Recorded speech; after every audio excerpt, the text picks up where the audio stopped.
Hello students, good morning. Welcome to your new lecture of Environmental Science. तो हम Environmental Science में discuss कर रहे थे आपका यूनिट नंबर 3 जो कि है ग्लोबल एनवायरमेंटल इश्यूज। तो इसके आगे के लेक्चर में हमने ग्लोबल वार्मिंग इफ़ेक्ट देखा था कि ग्लोबल वार्मिंग कैसे होता है, कौन कौन से गैसेस से ये प्रोड्यूस होता है। ओके, तो उससे पहले भी हमने ग्रीन हाउस इफेक्ट देखा था। तो ग्रीन हाउस इफेक्ट की वजह से ये ग्लोबल वार्मिंग एक्ट हो रहा है, ऐसा हमने लास्ट टाइम डिस्कस किया था। ओके, अब इसके आगे हम चलते हैं कि ग्लोबल जो मतलब वार्मिंग हो रहा है उससे क्या होता है। ओके, मैंने आपको लास्ट टाइम बताया था कि इफेक्ट्स ऑफ ग्लोबल वार्मिंग से हम लास्ट टाइम देखेंगे। तो आज से हम इफेक्ट ऑफ ग्लोबल वार्मिंग देखेंगे कि ग्लोबल वार्मिंग की पूरे वर्ल्ड पे, इंडिया पे क्या इफेक्ट हो रही है, एनवायरनमेंट जो है वो कैसे डिग्रेड हो रहा है due to global warming.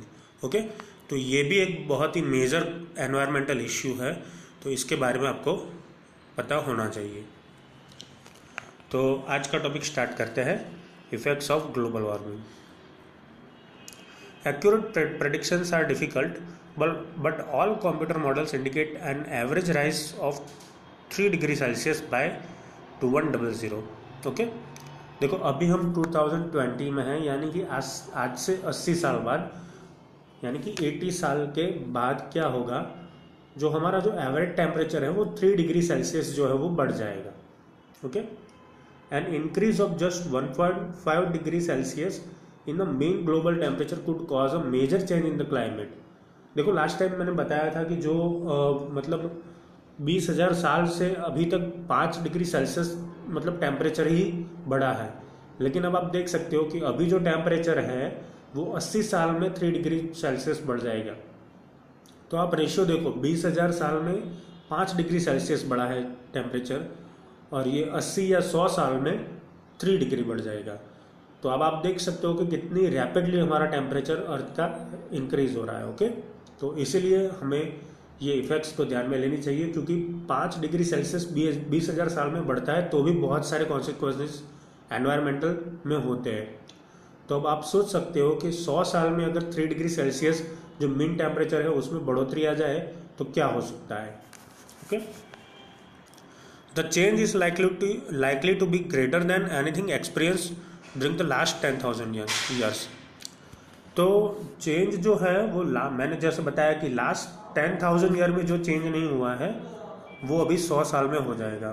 Okay, तो वो चेंज होगा, वो भी बहुत बड़ा होगा। Global warming is likely to have a wide variety of effects on the following. अब ग्लोबल वार्मिंग से कौन कौन सी चीज़ों को इफेक्ट होती है वो हम देखते हैं। तो सबसे पहले है आपका क्लाइमेट, आपका क्लाइमेट चेंज होगा। तो क्लाइमेट चेंज नाम का आपका एक टॉपिक है, तो ये पूरा टॉपिक इस पर कवर हो जाएगा। फिर उसके बाद है ओशियंस एंड कोस्ट्स, यानी कि जो मतलब ओशियंस होते हैं हमारे, सी है, और उनके कुछ जो कोस्ट है यानी कि उसके किनारे पे जो मतलब लाइफ, वाइल्ड लाइफ है या तो फिर ह्यूमन लाइफ से, उसको भी बहुत सारी इफेक्ट्स होगी। Glaciers, ice caps and permafrost. Glaciers जो हो गए, आइस कैप्स हो गए, परमाफ्रॉस्ट हो गए, यानी कि जहाँ पे परमानेंटली बर्फ रहता है, आइस रहता है, वहाँ पे भी बहुत सारी इफेक्ट्स होगी ग्लोबल वार्मिंग की। वाटर, एग्रीकल्चर एंड फूड, वो डिपार्टमेंट यानी कि वो सेक्टर में भी बहुत सारी इफेक्ट्स होगी ग्लोबल वार्मिंग की। Animal and plant species, animal और प्लांट की स्पेसीज पे भी बहुत सारी इफेक्ट पड़ेगी। तो ये जो पांच जो सेक्टर है उस पर ग्लोबल वार्मिंग की बहुत सारी इफेक्ट पड़ती है, और वही हमें स्टडी करना है कि क्या इफेक्ट होती है। तो सबसे पहले उस पर देखेंगे हम क्लाइमेट चेंज। तो क्लाइमेट चेंज से क्या इफेक्ट, मतलब ग्लोबल वार्मिंग की इफेक्ट से क्लाइमेट चेंज कैसे होगा वो देखते हैं। तो regional and seasonal weather patterns will change with longer summer and shorter winters. देखो ग्लोबल वार्मिंग से क्या होगा कि जो देखो वार्मिंग हो रहा है यानी कि वो गर्म हो रहा है, तो आपकी जो समर सीजन होगी वो लॉन्गर होती जाएगी, और आपकी जो विंटर की सीजन है वो शॉर्टर होती जाएगी। और ये कहाँ पे होगा, रीजियोनल एंड सीजनल वेदर पैटर्न्स पे होगा। अभी आप इंडिया को ऑब्जर्व करो तो आप जानते हो कि जब आप छोटे थे, यानी कि जब मैं भी छोटा था, तब एवरेज टेम्परेचर 41-42 के आसपास अहमदाबाद का रहता था। ओके, लेकिन अभी वो कई बार 44 तक पहुंचता है, कभी कभी 45 तक पहुंचता है। तो यही एक चीज़ है कि ग्लोबल वार्मिंग से आपका जो समर होगा वो लॉन्गर होगा, यानी कि उसका जो ड्यूरेशन है, वैसे हमारे यहाँ 12 मंथ्स को 4 मंथ्स में हम डिवाइड करते हैं। एक में विंटर रहता है, एक में समर रहता है और एक में मानसून रहता है। लेकिन अभी आप देख रहे हो पिछले कई सालों से, आई थिंक अबाउट 10 ईयर्स, तो 10 ईयर्स पे क्या हुआ है कि जो मतलब सीज़न का जो टाइम पीरियड है वो बहुत सारी सीज़न का लॉन्गर होता जा रहा है और बहुत सारी सीजन्स का शॉर्टर होता जा रहा है। जैसे कि आपका विंटर है तो विंटर जो है वो शॉर्टर होता जा रहा है और समर जो है वो लॉन्गर होता जा रहा है। तो ये एक बहुत बड़ा मतलब इफेक्ट है ग्लोबल वार्मिंग का। Extreme weather conditions like floods and droughts are likely to occur more often. जैसे मैंने आगे के चैप्टर्स पे भी आपको बताया था कि जितने फ्लड्स और ड्रॉट्स जो है वो लास्ट जो 20 साल में हुए हैं उतने पिछले 100 या 200 ईयर्स में भी नहीं हुए हैं। ओके, अब आप देख सकते हो कि फ्लड जो है वो कई बार विथआउट सीजन भी आ जाता है। ड्रॉट्स भी ऐसा होता है कि कई मानसून के सीजन में एक जगह पे ड्रॉट हो और एक जगह पे फ्लड आ रहा हो, ऐसा भी हो सकता है। तो ये सारे जो मतलब साइंस है वो क्लाइमेट चेंज की साइंस है और ये सारी जो इफेक्ट है वो ग्लोबल वार्मिंग के इफेक्ट है। अक्रॉस द वर्ल्ड इफेक्ट्स में be even contradictory due to the interconnectedness of the oceans, lands and atmosphere. देखो, जो ओशियन, लैंड और एटमॉस्फेयर में इंटरकनेक्टेडनेस हो गई है। ओके, इंटरकनेक्टेडनेस यानी कि उसकी जो मतलब केमिस्ट्री जो ठीक से बैठनी चाहिए ओशियन, लैंड और एटमॉस्फेयर की, वो अभी बैठ नहीं रही है। इसलिए यहाँ पे वर्ड यूज़ किया है इंटरकनेक्टेडनेस, यानी कि वो एक दूसरे से अभी कनेक्ट नहीं रहे हैं। उसकी इफेक्ट क्या होगी देखते हैं। For example, while one region experiences floods, another region में सफर शिवर ड्रॉट। देखो, मैंने जैसे आगे बताया आपको सेकंड लाइन में कि एक जगह पे फ्लड होता है बहुत सारा, यानी कि बहुत सारी रेनफॉल होती है, और वही वर्ल्ड के दूसरे रीजन में बहुत ही शिवर ड्रॉट होता है, यानी कि बहुत ही मतलब ड्रॉट की सिचुएशन होती है जहाँ पे बारिश नहीं होती है। एक जगह पे बहुत सारी बारिश होती है और एक जगह पे बिल्कुल बारिश नहीं होती है। तो ऐसे इफेक्ट जो है वो एटमॉस्फेयर में देखने को मिलती है। और मैं पूरी वर्ल्ड की बात ना करूँ और हमारे गुजरात की ही बात करूँ तो ऐसा हो सकता है कि एक आध रीजन में बहुत सारा फ्लड आया हो, और ऐसा भी हो सकता है कि दूसरे कोई रीजन में आपके यानी कि दूसरे कोई ज़िले में ऐसा हो सकता है कि वहाँ ड्रॉट चल रहा हो। ओके, तो ये सारा जो इफेक्ट है वो क्लाइमेट चेंज की वजह से हो रहा है, और क्लाइमेट चेंज जो हो रहा है वो आपका ग्लोबल वार्मिंग की वजह से हो रहा है। Okay, many scientist have pointed towards some climate change indicators that are already noticeable. बहुत सारे मतलब साइंटिस्ट ने जो इंडिकेशंस किए क्लाइमेट चेंज के वो नोटिसेबल है, जो मैं आपको बताऊंगा। since 1960s each decade has been warmer than the previous one। 1960 से क्या हुआ है कि डिकेड यानी 10 साल, जो 10 साल का पीरियड होता है वो वार्मर होता जा रहा है आगे के 10 साल से। ओके, जैसे आप 70s देखो और 80s देखो तो 80s जो होगा वो वार्मर होगा ज़्यादा, ऐसा ये लाइन बोलना चाह रही है। In 1990s there were an unprecedented number of natural disasters. तो 1990s में क्या हुआ, बहुत सारे नेचुरल डिजास्टर्स आए। During that decade the weather related damage was 5 times greater than in the 90s।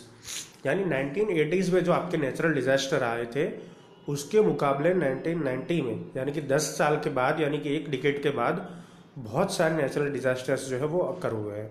तो ये सारी क्या है कि आपकी क्लाइमेट चेंज की साइंस है कि आपका क्लाइमेट बहुत ही जल्दी मतलब जो है वो चेंज हो रहा है, ये इंडिकेट करता है। More recently the years 2002 to 2005 were the warmest on record. देखो, अब जो 2002 से 2005 तक का पीरियड था, 3 साल का पीरियड, वो पूरे वर्ल्ड में रिकॉर्डेबल वार्मेस्ट पीरियड था अर्थ के ऊपर। ओके, ऐसा नहीं है कि 2002 से 2005 ही वार्मेस्ट था, टेम्परेचर तो इंक्रीज हो ही रहा है। लेकिन जो इंक्रीज होने का जो मतलब परसेंटेज होता है वो ये पीरियड में 2002 से 2005 में सबसे ज़्यादा था। ओके, तो ये जो है वो साइंस जो है वो साइंटिस्ट ने इंडिकेट की है हमें कि ये क्लाइमेट चेंज की साइंस है, इसकी तरफ देखो, ध्यान दो। ओके, देखो अब मैंने कुछ पॉइंट्स बनाए हैं। Here are some of the strange weather events of 2005 the likes of which had not be seen before. देखो 2005 में जो मतलब वेदर में जो स्ट्रेंज वेदर इवेंट्स हुई, यानी नेचुरल डिजास्टर या कुछ ऐसा हुआ कि जो पहले कभी नहीं हुआ था। ओके, जैसे कि सबसे फर्स्ट है आपका nearly 1000 mm of rain fell on Mumbai in 18 hours on July 26 and the city was flooded. यानी कि मुंबई में 18 घंटों में ओनली 18 आवर्स में 1000 mm रेनफॉल हुआ और पूरी सिटी में फ्लड आया। ओके, तो ये मतलब 2005 से पहले ऐसी कोई मतलब नेचुरल डिजास्टर नहीं हुआ कि ऐसा कोई फ्लड नहीं आया जिसमें 18 आवर्स में 1000 mm आपका रेनफॉल हुआ हो। Hurricane Katrina hit the US and thousands of people lost their home. Okay, Katrina आया, हरिकेन जो होता है वो यूएस पे स्ट्रक हुआ और बहुत सारे मतलब पब्लिक ने अपनी लाइफ जो है वो घुमाई और अपने होम्स भी गंवा दिए। Spain and Portugal experience their worst drought in 16 years and their wheat harvest went down by 50%। यानी स्पेन और पोर्टुगल पे क्या हुआ, स्पेन और पोर्टुगल में 60 सालों में यानी कि 60 ईयर्स में जो ड्रॉट नहीं आया है वो ड्रॉट अकर हुआ और उनकी जो 50% जो हार्वेस्ट था वीट का वो डाउन हो गया, यानी कि वो मतलब क्रॉप जो हार्वेस्ट किया था वो लॉस्ट हो गया। तो ये सारी जो साइंस है वो 2005 से पहले कभी नहीं हुई थी। The European summer was very hot, a reminder of 2003 heat wave that killed 30,000 people. देखो अब आप देख सकते हो कि जो ग्लोबल वार्मिंग की मतलब जो बहुत ही सीवर जो इफेक्ट है वो यूरोपियन कंट्रीज पे पड़ी। तो यूरोपियन कंट्रीज में समर से हीट वेव की वजह से 30,000 पीपल्स जो है वो डाई हो गए, यानी कि वो मर गए 30,000 पीपल। आप आंकड़े देखो कितने ज़्यादा है। जैसे कि मैंने बताया था कि 2002 से 2005 यानी कि 2003 में ये हीट वेव अकर हुआ था यूरोपियन में समर सीजन में, और उससे जो है वो उससे जो 30,000 पीपल थे वहाँ यूरोपियन के, उनकी डेथ हो गई थी। तो ये सारी जो इफेक्ट्स है जो आगे कहीं देखने को हमें नहीं मिली है। फिर दूसरी इफेक्ट्स जो होती है ग्लोबल वार्मिंग की वो ओशियंस एंड कोस्ट के ऊपर होती है। तो ओशियंस और कोस्ट के ऊपर क्या इफेक्ट होती है वो हम देखते हैं। The ocean has become warmer and sea levels are rising.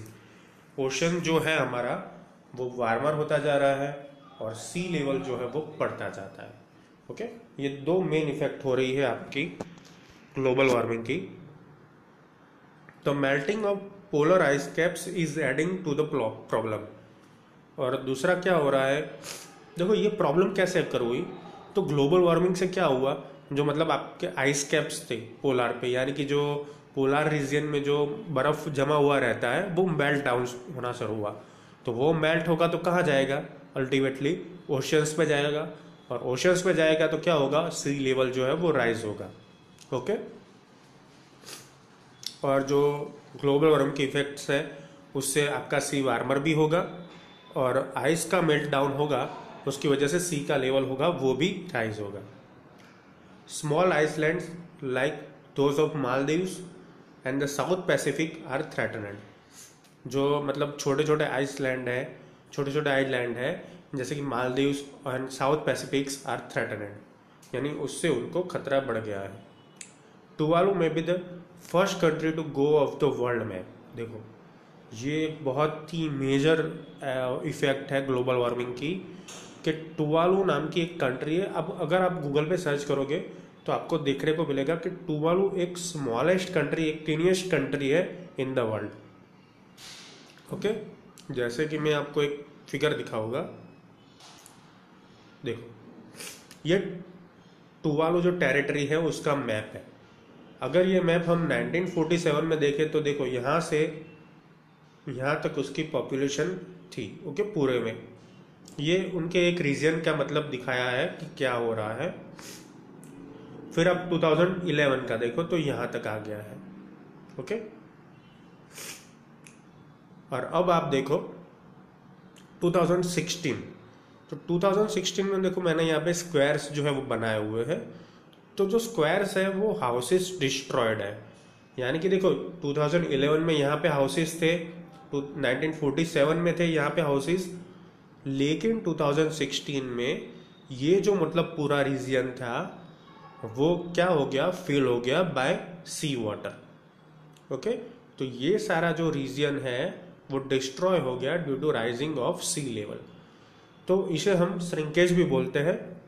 देखो कोई भी आइलैंड का अगर मतलब जमीन जो है वो कम हो रहा है due to rising of sea level, तो उसे हम श्रिंकेज ऑफ आइलैंड बोलते हैं, जैसे कि ये टुवालू में हो रहा है, ओके। आप देख सकते हो कि यहाँ भी एक लैंड है, यहाँ भी लैंड पोर्शन है, और बीच में जो ये मतलब आपको एक स्ट्रिप दिख रही है वहाँ पे बहुत सारे हाउसेस थे। आप देख सकते हो यहाँ पे स्क्वायर ब्लॉक से बनाए हुए हैं, तो वो सारे हाउसेस ड्रॉट मतलब डिस्ट्रॉय हो गए due to sea rising level. तो ऐसे इफेक्ट्स होती है कंट्रीज पे जब सी में आपका लेवल, वाटर का लेवल राइज होता है, ओके। दूसरी इफेक्ट अपने को देखने को मिली है, we show how two island in the Sundarbans have already disappeared. देखो सुंदरबन आप सर्च करोगे गूगल पे तो आपको एक बहुत ही अच्छा रीजन मिलेगा जो अपने नॉर्थ ईस्ट में है, बे ऑफ बंगाल के पास में है। तो ये पूरा रीजन जो है वो पानी से भरा रहता है, ओके। वहाँ दो आइलैंड है, एक है घारामोरा जो मैं आपको फिगर से बताऊंगा, देखो सुंदरबन में एक घोरामारा करके एक आइसलैंड है। अब वो आइसलैंड दिखाने से पहले मैं आपको यहाँ पे साइंस दिखाता हूँ।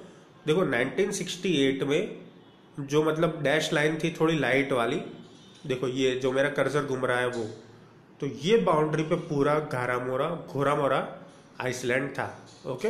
देखो इसका नाम थोड़ा नॉर्थ ईस्ट टाइप का है तो आपको याद रखने में प्रॉब्लम होगी, लेकिन आपको याद रखना है घोरामारा आइसलैंड, ओके। तो ये घोरामारा आइलैंड है, उसकी बाउंड्री इतनी बड़ी थी। कौन से साल में? 1968 में। लेकिन अब देखो 1995 में डैश लाइन है लेकिन थोड़ी डार्क वाली। तो ये आप जो देख रहे हो दूसरी लाइन 1965 में डैश लाइन जो आपको दिख रही है वो, तो यू कैन सी स्टूडेंट्स के कितना जो एरिया है वो घोरामारा का कम हो चुका है, okay, due to rising of sea level. And 1999 में, यानी कि मतलब रिसेंट ईयर्स में, रिसेंट 20 ईयर्स में आप डार्क लाइन जो देख सकते हो वो है। तो ये श्रिंकेज ऑफ सुंदरबन आइसलैंड्स है। और दूसरा जो आइलैंड्स है वो भी मतलब डिसअपियर्ड होने को आया है। ये मैंने आपको एग्जाम्पल के तौर पे एक फिगर आपको दिखाया है। ये फिगर आपको बुक पे नहीं मिलेगी, ये आपकी नॉलेज के लिए है। ये फिगर आपको कहीं पे दिखानी नहीं है, लेकिन ये आपके समझने के लिए है, ओके। तो दो इफेक्ट्स है राइजिंग ऑफ सी लेवल की, कि एक टुवालू नाम का कंट्री है साउथ पैसिफिक, मतलब जो साउथ पैसिफिक हमारा जो ओशियन है उसमें एक आइलैंड है और वो कंट्री का नाम टुवालू है, और वो वर्ल्ड मैप से जल्दी ही गायब हो जाएगी ऐसा लग रहा है। रिसेंट 50 या 100 ईयर्स में ऐसा भी हो सकता है कि टुवालू नाम की कोई कंट्री बची ही ना अर्थ के मैप पे, ओके। फिर हमने हमारे इंडिया में सुंदरबंस का एग्जांपल लिया कि सुंदरबन जो है वहां पे दो आइलैंड थे, वो भी डिसअपियर होना चालू हो चुके हैं, okay. If the rise in the sea level continues, coastal areas will be flooded in places like the Netherlands, Egypt, Bangladesh and Indonesia, necessitating the evacuation of large population. देखो अगर सी लेवल में बहुत सारा राइज होता है तो coastal जो areas हो गए, यानी उसके किनारे पे जो मतलब एरियाज हो गए, वहाँ पे फ्लड आएगा। तो फ्लड आएगा तो क्या जरूरत पड़ेगी, हमें जो वहाँ पे लार्ज पॉपुलेशन जो अभी रह रही है उसका इवैक्यूएशन कराना पड़ेगा, यानी उनको दूसरी जगह पे शिफ्ट करना पड़ेगा। ओके, जो अभी हो रहा है Bangladesh, Indonesia, Egypt and Netherlands में हो रहा है। देखो बांग्लादेश भी वैसे देखने चाहे तो बे ऑफ बंगाल से चारों साइड से घिरा हुआ है, चारों साइड से तो नहीं बोल सकते, लेकिन एक या दो साइड से वो टोटली कवर्ड है, लेकिन वो अभी डिसअपियरिंग होना चालू हो चुका है। तो बांग्लादेश से भी बहुत सारे जो मतलब है वो यहाँ पे आ रहे हैं, क्योंकि कोस्टल एरियाज में उनके पास लैंड ही बची नहीं है कि जहाँ पे वो रह सके। ओके, तो ऐसी बहुत सारी वर्ल्ड की कंट्रीज है, जैसे कि नेदरलैंड्स है, इजिप्ट है, बांग्लादेश है, इंडोनेशिया है, वहाँ से लार्जर पॉपुलेशन को दूसरी जगह पे शिफ्ट करने की मतलब हमें ज़रूरत आ सकती है, अगर सी लेवल बहुत ही जल्दी से बढ़ रहा है तो। फिर उसके बाद जो इफेक्ट है ओशियंस पे वो है ये, coral reefs are already dying all over the world due to human activities. अब देखो कोरल रीफ्स जो होता है वो आपको ओशियंस में ही देखने को मिलता है, वो एक बायोडाइवर्सिटी है, ऐसा भी बोल सकते हैं कोरल रीफ्स जो है। और warmer ocean will accelerate this process, यानी कोरल रीफ्स जो होते हैं वो वैसे वो जो ओशियंस की जो स्पीसीज होती है उसका एक घर टाइप होता है, इसका एक होम होता है। तो जैसे ही मतलब वार्मर हो रहा है हमारा ओशियन यानी कि सी का पानी, तो उससे ये कोरल रीफ जो है वो डैमेज हो रहे हैं और लॉस्ट हो रहे हैं। Corals are home to 9 million different kinds of marine plants and animal. देखो ये जो कोरल रीफ्स होती है वो 9 million different kind of marine plant और एनिमल का घर है। अब देखो उनका घर ही लॉस्ट हो रहा है, तो मतलब वो जो प्रजातियां है यानी कि वो जो स्पीसीज है एनिमल्स की या प्लांट्स की जो उसमें रह रही है कोरल रीफ्स में, अभी जो अभी लिव कर रही है वहाँ पे, उनका घर वहाँ से निकल जाएगा ड्यू टू ग्लोबल वार्मिंग, और वो स्पीसीज भी लॉस्ट हो जाएंगी। ओके, तो अब आप देख सकते हो कि 3 या 4 डिग्री टेम्परेचर बढ़ने से कितनी सारी इफेक्ट्स हो रही है पूरे एनवायरनमेंट पे, पूरे वर्ल्ड पे। That will have a devastating effect on marine life and fisheries. देखो 9 मिलियन स्पीसीज ही अगर वर्ल्ड से गायब हो जाएगी तो उसके ऊपर जो मतलब फूड चेन बनती है, जैसे कि कोरल रीफ्स जो है तो उसे ये फिशरीज जो है वो खाती होगी, और फिशरीज जो है वो हम यूज़ करते हैं कई बार। तो अगर वो फिश ही नहीं रहेगी, वो कोरल रीफ ही नहीं रहेगी, तो पूरी जो फूड चेन है वो डिस्टर्ब हो जाएगी। ओके, तो ये जो है वो बहुत डेंजर इफेक्ट है ये ग्लोबल वार्मिंग का ओशंस के ऊपर। Melting of glaciers, ice caps and permafrost is the evidence of global warming also. जो आपके ग्लेशियर्स जो है वो पिघल रहे हैं, आइस कैप्स है, परमाफ्रॉस्ट है, वो भी मेल्टिंग हो रहे हैं, तो वो भी एक ग्लोबल वार्मिंग की बहुत बड़ी साइन है। ओके स्टूडेंट्स, तो आज के लेक्चर में हमने देखा कि ग्लोबल वार्मिंग से क्या क्या इफ़ेक्ट्स होती है। ओके, तो ग्लोबल वार्मिंग से सबसे पहले हमने देखा कि आपका जो टेम्परेचर है वो 3 डिग्री राइज हो जाएगा बाय 2100। उसके बाद हमने देखा कि अगर 1.5 डिग्री सेल्सियस भी बढ़ सकता है ग्लोबल टेम्परेचर, तो बहुत सारे मेजर चेंजेस हो गए एनवायरनमेंट में, क्योंकि पिछले 20,000 ईयर्स में भी ओनली 5 डिग्री चेंज आया है। ओके, अगर आप अभी का टेम्परेचर देखो 45 है, तो 20,000 ईयर्स आप बैक जाके देखो तो वहाँ पे जो होगा वो 40 डिग्री ही होगा। अभी आपका एवरेज अगर 45 है तो वहाँ पे 20,000 ईयर्स के पहले आपका टेम्परेचर ओनली 40 डिग्री रहा होगा। लेकिन अगले 100 साल में यानी कि बाय 2100 ये टेम्परेचर 3 डिग्री राइज होगा। तो आप देख सकते हो कि कौन से मेजर चेंजेस होंगे। ओके, जैसे हमने सेक्टर्स लिखे, सेक्टर्स में डिवाइड कर दिए कि कौन कौन से चेंजेस होंगे। सबसे पहले लिखा हमने क्लाइमेट चेंज, उसके बाद ओशियंस एंड कोस्ट पे, फिर glaciers, ice cap and permafrost पे, वाटर, एग्रीकल्चर एंड फूड पे क्या इफेक्ट होगा, एनिमल एंड प्लांट स्पेसीज। तो ये सारे सेक्टर्स हैं जिनके ऊपर ग्लोबल वार्मिंग का इफेक्ट होगा। फिर हमने क्लाइमेट चेंज का मतलब थोड़े पॉइंट्स देखे कि क्लाइमेट चेंज से क्या मतलब डिफरेंस आ सकता है। ओके, हमने बहुत सारे ऐसे साइंस देखे ड्यू टू बाय साइंटिस्ट के आपका एनवायरनमेंट चेंज हो रहा है, आपका क्लाइमेट चेंज हो रहा है, जो मतलब आपकी सीजन्स है वो लॉन्गर हो रही है, समर जो है वो आपका ग्लोबल वार्मिंग की वजह से लॉन्गर हो रहा है, और आपका जो विंटर है वो शॉर्टर हो रहा है। ओके, फिर हमने 5-6 ऐसी मतलब इवेंट्स देखी, स्ट्रेंज वेदर इवेंट्स जिसे बोलते हैं, जिससे आपको पता चलता है कि वो 2005 से पहले कभी नहीं हुई थी। जैसे मुंबई सिटी में 1000 mm रेनफॉल हुआ, और वो भी ओनली 18 आवर्स में। फिर उसके बाद यूएस के जो कॉस्ट्स है वहाँ पे हरिकेन कैटरीना जो है वो स्ट्रक हुआ, और वहाँ पे बहुत सारे लोगों ने अपना घर खो दिया। स्पेन और पोर्टुगल जो है वहाँ पे 60 साल में नहीं हुआ ऐसा ड्रॉट अकर हुआ, और वहाँ पे जो मतलब वीट का हार्वेस्टिंग है वो 50% डाउन हो गया। फिर एक बहुत ही मेजर जो इवेंट है वो आपको देखने को मिली कि इन 2003 heat wave of European summer हुआ। तो यूरोपियन समर के हीट वेव से क्या हुआ, 30,000 पीपल जो है वो डाइड हो गए due to heat wave, due to warmer temperature. तो ये सारे जो इफेक्ट्स है वो आपको 2005 में देखने को मिली है। इससे पहले आगे के मतलब पूरे इतिहास में आपको ये फिगर्स जो है वो देखने को नहीं मिली है। फिर ओशियंस और कोस्ट पे जो बहुत बड़ा इफेक्ट पड़ रहा है वो दो टाइप से पड़ रहा है।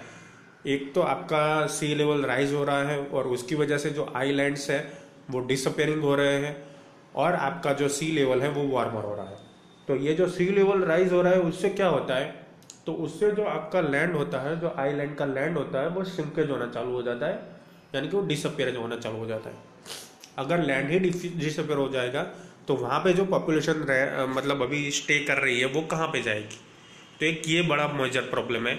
और दूसरा जो आपका सी जो है वो वार्मर हो रहा है, उससे जो कोरल रिप्स है, यानी कि जो 9 मिलियन स्पीसीज का जो होम है वो लॉस्ट हो रहा है। ओके, तो ये जो है वो बहुत सारे इफेक्ट्स है। अब सी लेवल राइजिंग से देखो, टुवालू नाम की एक जो कंट्री है साउथ पैसिफिक ओशियंस में, वो पूरी डिसअपियर होना चालू हो चुकी है। और उसके बाद जो हमने सुंदरबन के आइसलैंड देखे घोरामारा, तो वो जो घोरामारा है वो भी मतलब डिसअपियर होना चालू हो चुका है। उसके बाद हमने देखा कि कोरल रीफ्स जो है वो चली जाएगी, तो बहुत बड़ी फूड चेन जो है वो ख़त्म हो जाएगी। तो ऐसे ऐसे मतलब एनवायरमेंटल चेंजेस जो हो रहे हैं वो ड्यू टू ग्लोबल वार्मिंग हो रहे हैं। और ये साइंस से हमें पता चलता है कि ग्लोबल वार्मिंग पिछले मतलब 80-100 सालों में कितना ज़्यादा बढ़ चुका है। तो स्टूडेंट्स, तो ये आपका पूरा आज का लेक्चर था ग्लोबल एनवायरमेंट इश्यूज़ का, जिसमें हमने देखा कि मतलब ग्लोबल वार्मिंग से क्या क्या इफेक्ट होती है, और आगे के लेक्चर में हम और मतलब इसके इफेक्ट्स देखेंगे जो बाकी रह चुके हैं। Okay students, thank you for watching and keep watching for updating videos of environmental science. Thank you.